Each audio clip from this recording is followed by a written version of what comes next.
Xo'sh, azizlar, mana kurk tovuqlarimizni ko'rgani keldim, xabar olgani. Avvalgi videolarimda aytganim kabi, ularni xabar olib turmasak, yovvoyi hayvonlar, ya'ni mushuk, tulki degandek qishloqlarni oralaydi. Shular yeb ketmasligi uchun tuxumidan ham, o'zlaridan ham xabar olib turamiz. Mana yonboshiga tuxum tug'ib ketibdi.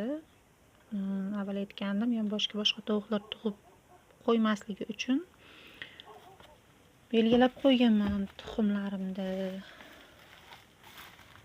degandim. Shuni ko'ramiz hozir bizlar. Boshqa tovuqlar mana yonboshiga tug'ib ketibdi. Joy qilibdi boshqa. Bularni oldiga ham tug'ganmi yo'qmi hozir ko'ramiz. Boya chiqqandi. Men ko'rishga vaqtim bo'lmagandi. O'zlari don suv iste'mol qilgan chiqqandi. Mana belgilarimni ko'rib chiqaman. Yoki sanab chiqsam ham bo'ladi. 15 tadan bostirganman. 4, 8, 12, 13, 14. Mana 15 ta. 15 ta ekan bu yerda tovuqimizni tuxumi. Yaxshi bu. Yaxshi turibdi. Yana qo'yib yuborsak endi o'z joyiga borib yotadi.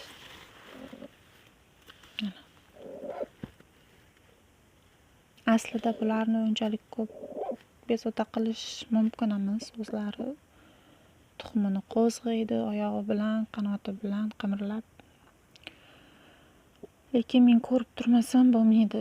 Bilmadim endi qanday ochib chiqadi. Har yili tovuq qilaman, jo'ja ochiraman. Bular 20 kunda, agar sovuq bo'lsa, 20 kun, 22 kunda ochib chiqadi. Agar kun issiq bo'lsa, bo'ladigan bo'lsa, 18 kunda ham ochib chiqadi tovuq jo'jalarini. Ko'p bostirmayman, men tovuqlarimni unchalik ham katta emas. 15 tadan bostiraman.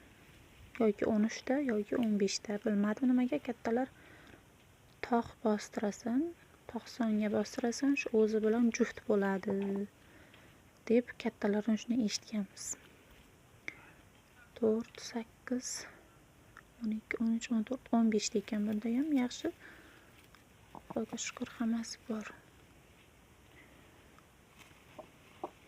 Tovuqlarim o'zimga o'xshab yuvosh.